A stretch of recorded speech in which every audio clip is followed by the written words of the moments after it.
Hi, I'm Candace, Global Trainer from Topcon Healthcare University. The CV-5000 makes it quick and easy to show the patient how their new prescription compares to their old prescription.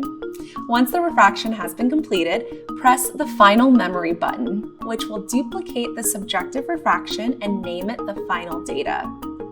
To compare the new refraction to the previous prescription, press the Main Data Title button at the top of the screen to expand the drop-down menu. This menu allows you to choose from multiple options, but for the new-old comparison, the RX or lens meter data is selected.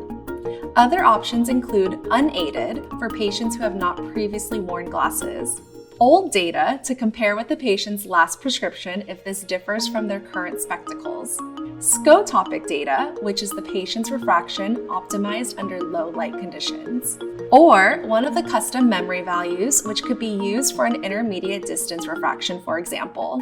Select RX data, and the data imported from the lens meter is automatically loaded into the phoropter head, so the patient can see the chart through their previous prescription. Give the patient a moment to look at the chart through these lenses.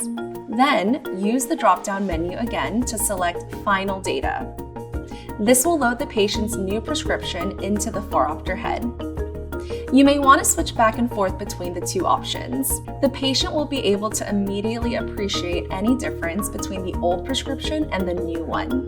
If you make any adjustments to the final data, the CV-5000 will automatically save it. And that's how you rapidly demonstrate the benefit of an updated refraction compared to a patient's current spectacles.